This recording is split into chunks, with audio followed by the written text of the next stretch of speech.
immediately to help in whatever way you can. Now, we have been focused here for quite some time on Plaza Towers Elementary. This is only one part of a very devastated city.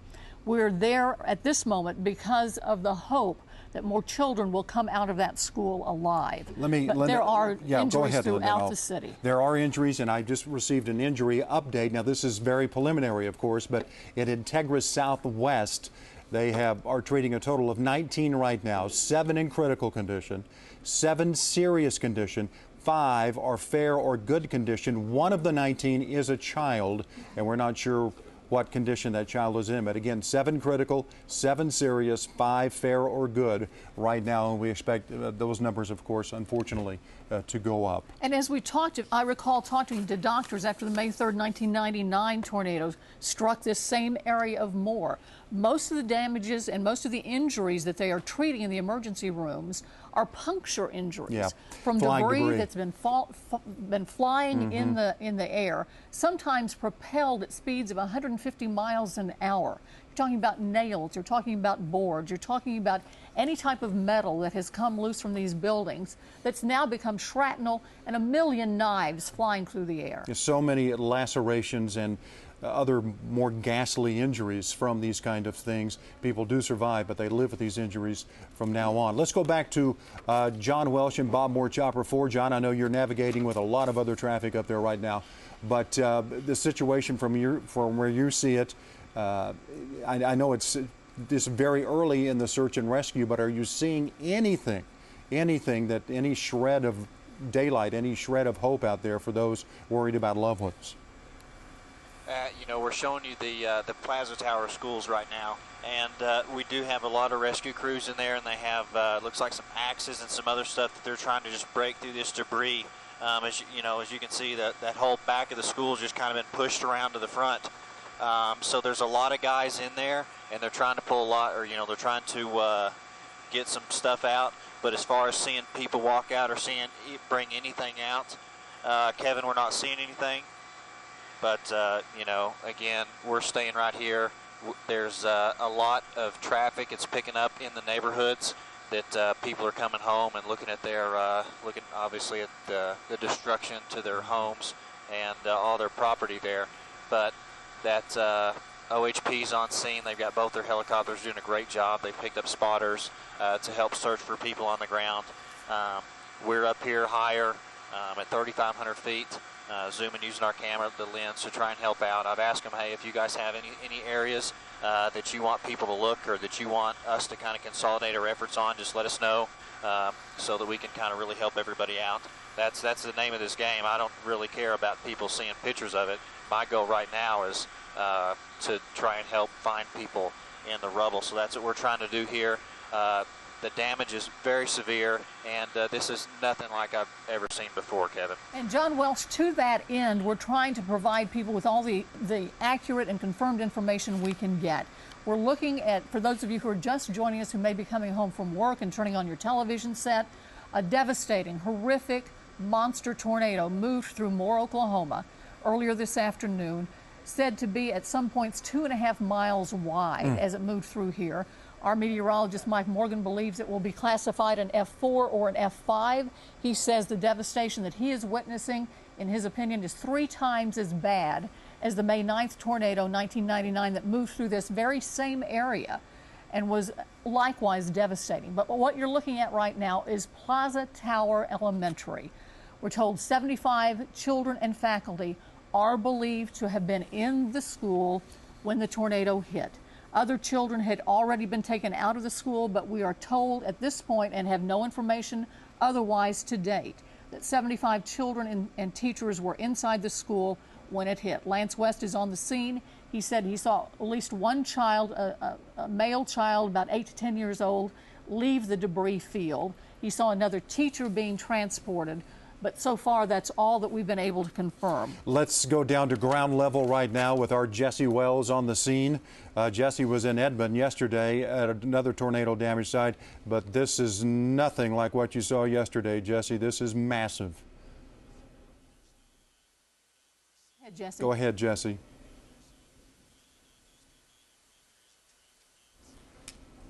having some trouble with his sound there. We'll go back to him. We're back at Plaza Towers Elementary, where a lot of the focus is right now, simply because they know that people were in that building when it was destroyed.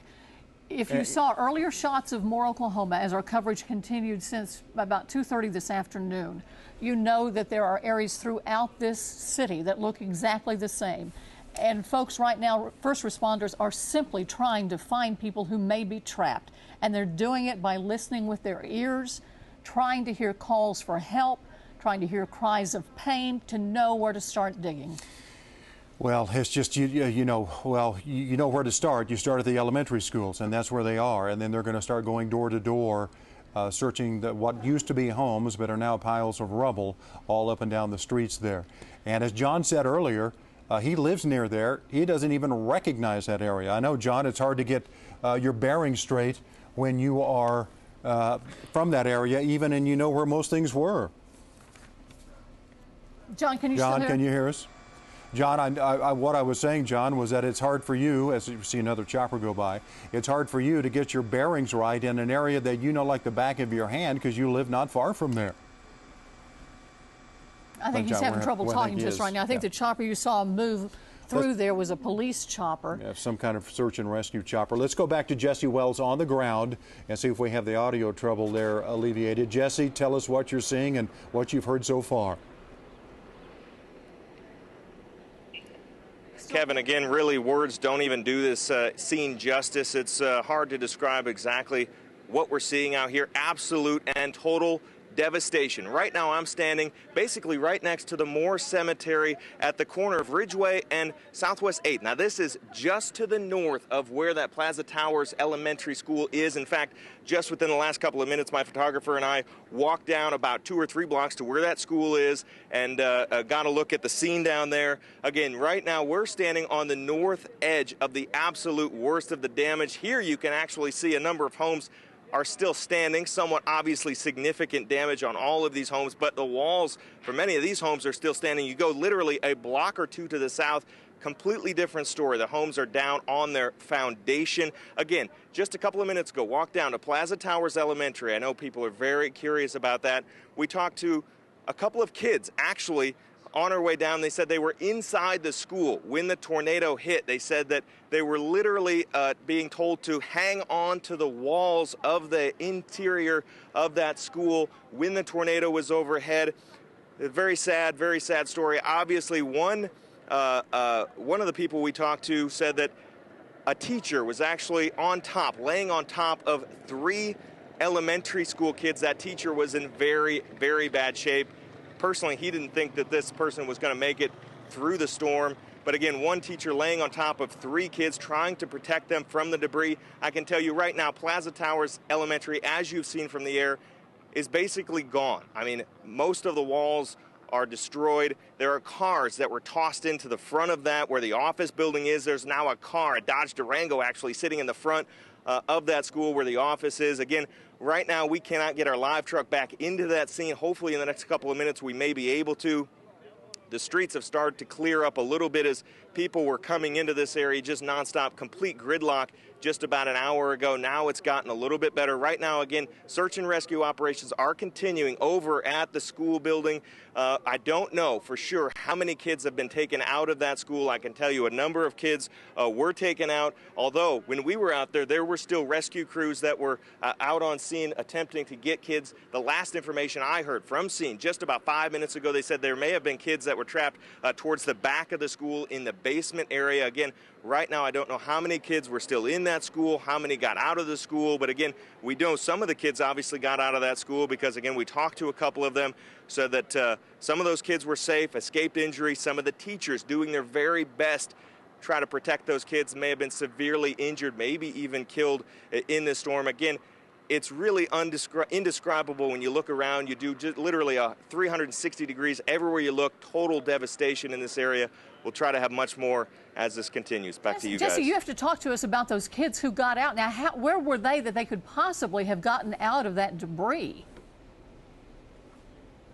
Can you? Oh, he doesn't. Well, the kids said that they were actually told to go into the hallways outside of their classrooms, and they were literally hugging the sides of the walls as that tornado was overhead, ripping the school apart. They were in the hallways outside their classrooms, hugging the walls. Again, teachers laying on top of some of those kids as debris was coming into that school. Absolutely indescribable scene. I cannot imagine what it was like for some of those little kids, just young kids, second, third, fourth grade kids that were in that school at the time. But again, some of them have gotten out, but as we were on scene, there were rescue crews that were asking us if we knew if there were kids still inside.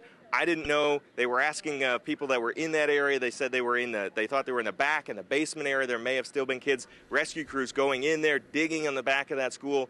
As you've seen, I mean, there is not much left on that school. So again, it's amazing that anybody got out, but it appears some have. I don't know how many haven't. We'll have to wait and see. Jesse Wells reporting live from Southwest 8th and Ridgeway. We're going to go back to Lance West here in just a moment. We had indicated before that they needed first responders to come down to that area. We're now being told that they ask that you delay that right now. They've got more than they can handle in terms of trying to coordinate the people who are there. So again, if you're watching and had planned to go down to Moore to help, do not do that at this time. If they need additional help, we'll let you know. But again, do not go to Moore at this time to try to help. They are asking that you not come into that area. Let me give you an update real quick that was just handed to me. Some students, at least 15 from Briarwood Elementary. Remember, that was another one that was at Briarwood. At least 15 of those students are at 15613 Vicky Drive. 15613 Vicky Drive.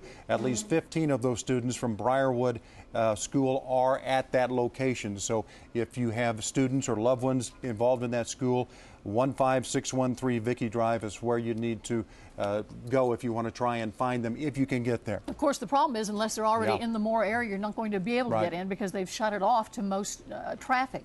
Let's go back to Lance West, who is at the Plaza Towers Elementary. Lance, do you have any additional information? Yeah, I'm just outside the yellow tape. I can tell you that Edmond Search and Rescue has joined the effort along with Moore, Oklahoma City, and several other rescue personnel. They brought a dog in, getting ready to do some search and rescue operations. It does look like they've taken some backboards up to the pile of debris. I've seen some firefighters sort of huddled over this mountain of metal and cinder block, and it looks, from my perspective, like they may be communicating with someone. If there is a victim under that rubble, they haven't been able to reach them yet, but it looks from this vantage point like they may be talking to someone trapped under debris. So that's certainly encouraging, an encouraging sign. It is right near that wall that Jesse Wells had referred to where the kids were supposed to have taken refuge from the storm, and it's right in that general vicinity. So this may be some encouraging news. I should also mention that right across the street there is a home where about 15 minutes ago, some folks out here heard some cries for help. And there are probably 50 people right now on hands and knees pulling away boards and debris in hopes of finding that person alive. It was about 15 minutes ago. We were over there checking out the situation, and they say they heard some cries for help. We don't have an update on that, but looking over there in that direction right now, it looks like they're still there. They're still picking away boards. Again, that's an encouraging sign. So that's the status right now as far as the search and rescue efforts go. We can tell you that since I arrived here, gosh, I guess it's been about an hour and a half ago, they have not pulled anyone out from the school. Early on when we arrived, there was a little boy, probably 8 years old, and a school teacher. They have since been taken to a local hospital. I spoke to two other teachers who were also inside the school. They are okay, other than some bumps and bruises. And we do know that 4th, 5th, and 6th graders have been taken to a nearby church, and they have all been accounted for as well. They're doing a head count right now to find out just exactly how many people may still be trapped in the school. Yeah. Lance West, thank you very much. And of course, there are relatives around the nation who are watching live coverage, wondering about loved ones in Moore, Oklahoma. We're attempting to get as much information accurately to you as possible. Our folks on the ground will do that. They're very good at that. Let's go back to Mike, because we do still have storms here in Oklahoma, Mike. And Kevin and Linda, I do want to reassure folks that we are tracking everything back here. We have Reed Timmer out. We have 4 trackers out right now, and we are here with you during this coverage of the destruction down in Moore. We are plugged in completely. I can guarantee you. If anything, we can look at things more carefully because we can study it off the air. Right now, there's one danger area, and that's down here in the Ardmore area. It's the only tornado warning in effect. We have a few severe thunderstorm warnings out there, but the intensities of these are generally all coming down. Let's go to the storm tracker right now, and we'll highlight a couple of the areas. This is a weakening supercell in Seminole County. It is no longer tornadic. The storm earlier that produced the more damage, this is it. It no longer has a tornado warning on it. It's over south of Tulsa right now. And then down south, we do have a tornado warning still on this. And this is still the only really potentially dangerous storm as far as tornadic activity at this moment in time. And the circulation center is near Lone Grove. And yes, it is heading into Ardmore. So you folks in Ardmore, take your tornado safety precautions right now. And you want to be in the safest place that you know. You are under a tornado warning, and that circulation is heading directly into Ardmore right now. Reed Timmer is on that storm. We've been checking in with Reed. There's another one back in southern Jefferson County with a tornado warning on it as well. Let's go to the South Doppler, and this is a freeze grab of the debris ball of the Moore tornado. And just to get your bearings, this is South 4th, South 19th, South 164th. That's Indian Hill. That is a 2¼ mile wide debris ball from this as it was hitting the Warren Theater and the Moore Medical Center. And it also came right through and just south of downtown Moore with all the municipal buildings. That is the debris ball right there. And Kevin and Linda, I've calculated about 30, give or take about 30 square miles. 30 square miles of damage from this tornado. Could be about 25, could be a little over 30, but it's give or take about 30 square miles of destruction from this large tornado that came on through. The heavy destruction obviously is way less than 30 square miles, but the overall affected area by flying debris and even at least some damage is up to near close to 30, up to 30 square miles from this tornado as it came across Moore. Let's take a look at the tracks. May 3rd, 1999 was on a Monday.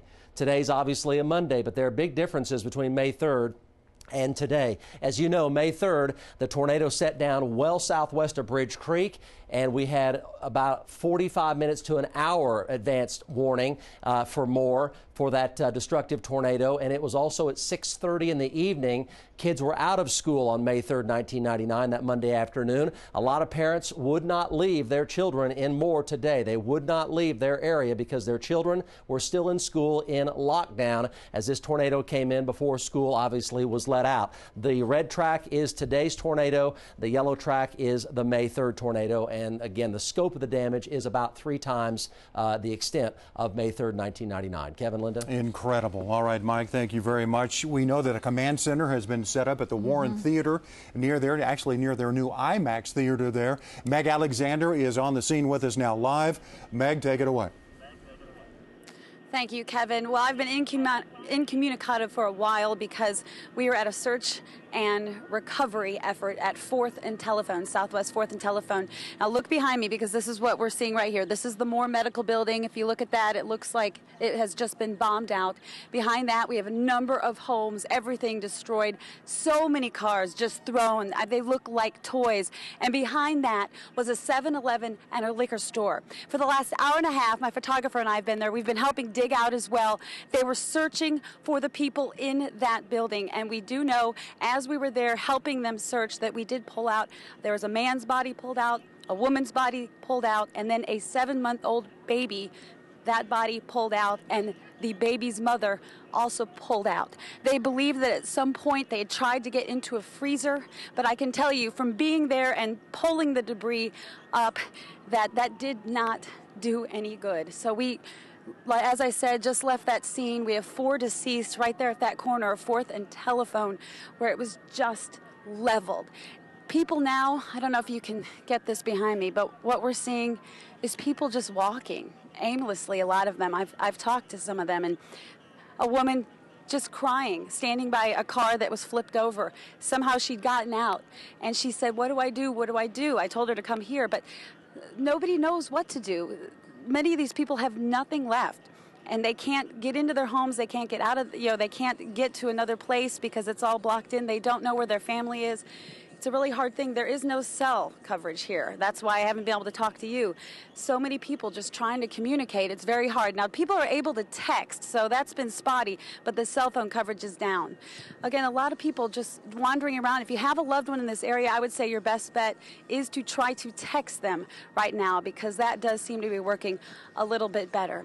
We're going to show you some of that video of that search and recovery effort as soon as we get it downloaded and We'll bring it back to you. I will tell you there's so many people there helping out, everybody just doing what they can to pull that debris up in an effort to try to find those people that they knew were there. But for those, just joining us, near Southwest 4th and Telephone. Back can you to hear us, no, Meg? No, she cannot. She can't hear us. No. But what Meg reported is that she was there as 4 fatalities were pulled from one of the buildings. So that's the first news we've had of fatalities, but with Meg being there and seeing it, we're confident that we can report that to you, so sadly. Let's go to Brooke Kyatt, who is with, I believe you said, Integris. She's with Integris. And Brooke, what can you tell us about the injuries you're seeing and the kind of folks you're treating there right now? Right now, Integris Southwest Medical Center has received a total of 26 patients. We have 9 listed in critical condition, 9 listed in serious condition, and 8 are either in fair or good condition. We are seeing everything from minor lacerations to severe head injuries and abdominal wounds. I can say that 2 of the 26 of our patients are children. I'm not sure of their ages or their conditions, but 2 of the 26 are children at this time. Now, Brooke, your hospital, your facility is located in Southwest Oklahoma City, is that correct? Yes, Linda. All right. What's your understanding of where most of these people are being taken? Certainly you're going to receive many of them, but what are the other options for this area?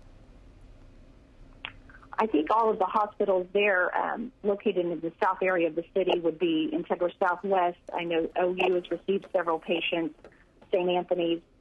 Once we have received our maximum at Southwest, then we would also receive at Integris Baptist Medical Center, Integris Canadian Valley Hospital, and also Integris Health Edmond if need be. Brooke, is there anything that we can do to help you or that our viewers can do to help? Right now, Linda, actually, Integris Southwest Medical Center is the busiest ER in the state, so they're doing really well at the moment. They're used to this kind of volume and can handle it. So we have not called in additional staff or anything like that at this point.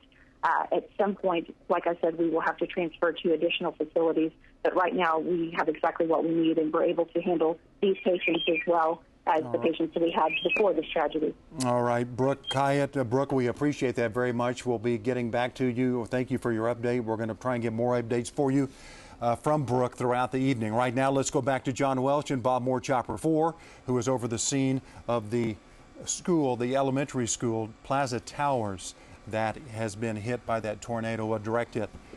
John.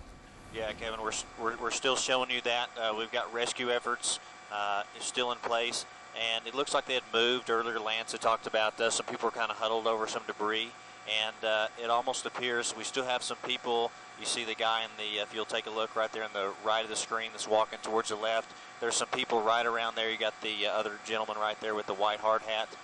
Some people are still in that area right up against that wall, and now they're kind of moving, as you can see, just to the left side of the screen, still searching that area. But that's all that debris right there. It just moved because that school, it used to kind of face, like it used to go out to the left, so the screen. And what had happened is everything's been blown and put right there, and a lot of that stuff is pretty heavy. We have some big I-beams, a lot of that C-purling and Z-purling that they have. So this thing has a ton of weight on there that's not just easy to remove. And the problem is they could put an excavator in there or something and actually pick and start moving that rubble up, but then you're going to start disrupting how everything is laying, and you could possibly hurt more people that might even be in there. So this is going to be a slow-going process, and we're just thoughts and prayers go to these people that are affected by this. But it's just going to be a slow, tedious process where they just have to take a little bit out at a time, a little bit out at a time. And like we talked about yesterday, they're going to have to really start looking with their ears, Kevin. John, and you might have Travis just to show the scope of this kind of search and rescue effort just from that whole neighborhood area there. It's just amazing, the scope of what they're dealing with. We'll zoom out and give you a shot from the playground area. So zoom out, Travis, and then pan to your left. Zoom in a little bit, and you can see that whole area right there is just, those houses are gone. All there is just the concrete foundation, and the debris is somewhere northeast of here. John, what I'm going to ask you to do, if you don't mind, you did this for us about an hour ago, but we've had so many more people join us. could you please go back to where the twister entered Moore, Oklahoma, and follow through and describe to us what you are seeing so that people understand the devastation that we're looking at? And Mike Morgan says that he estimates 30 square miles of